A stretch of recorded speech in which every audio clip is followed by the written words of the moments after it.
Hello, everybody. It's Alex Ihama, the author of the book Welcome to Greatness and the president of the International School of Greatness. Today, I want to talk about how to live life to the fullest. It's a concept, of course, it's biblical and it's been taken out of context many times, and there's been a lot of great messages about it. But I want to approach it from a psychological perspective, if you will.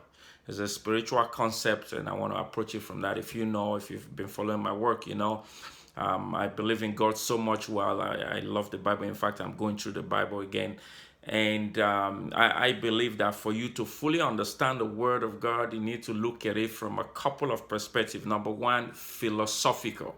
You need to really think about it. How do we apply it? We know about the story of Moses leading the people from Egypt, but how do we apply that to your job, to your home, to your marriage? Like, how do you apply what you learn in the Bible? How do you apply them to life? And that is really something that's missing in most messages today, whether it's messages we hear in church or YouTube or whatever. So I tend to look at things from philosophical perspective. I tend to look at it from physiological perspective and psychological perspective. In fact, those are the four key areas: philosophy, psychology, physiology, and spirituality. Those are the four pillars upon which we built the school of greatness. So when we hear concept like, living life to the fullest, what does it really mean?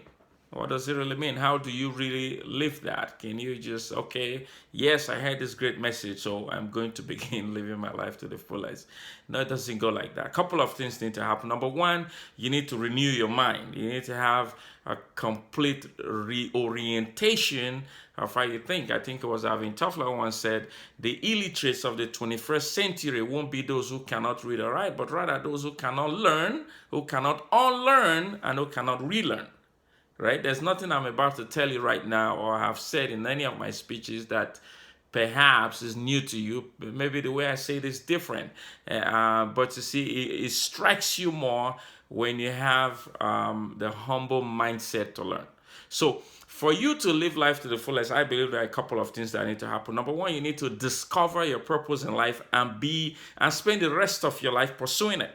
You cannot discover your purpose in life and remain in your 9-to-5 job if that's not in line with your purpose in life. You cannot discover your purpose in life and be immersed in things that are going to shorten your lifespan. So, number one, discover your purpose in life and spend the rest of it pursuing it. Then and then only would you say, I'm living life to the fullest. Number two, you need to be passionate about everything you do. Bring passion to it. Bring passion to cleaning, to making your bed. Bring passion. Whistle while you're in the shower. Like, just be happy. And the Bible says, rejoice always. I say this, rejoice always. Let your gentleness be evident to all, for the Lord is near. So, are you known as a joyful person? You can't live your life to the fullest if you're a miserable person. Impossible. It just doesn't go like that. Right? Number three, you need to uphold integrity. You need to really, integrity is not, am I lying? Am I telling the truth? Sometimes you're telling the truth and yet not upholding integrity. What happens if somebody tells you something and say, tell no one? And it's not a life or death situation, but here you are broadcasting it. That means you lack integrity, my friend. So in my book, Welcome to Greatness, there's a chapter on that. It's a very powerful one. And I advise you, I encourage you to you don't have to read it from my book, get it somewhere else, but be a person of integrity. And, number four, be determined.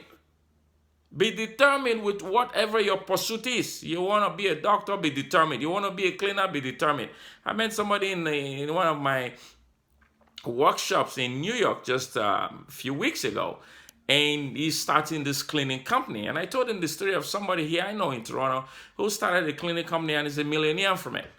Like, be determined. There's nothing. Cleaning toilet can make you a billionaire. Come up with something that cleans toilet without human intervention.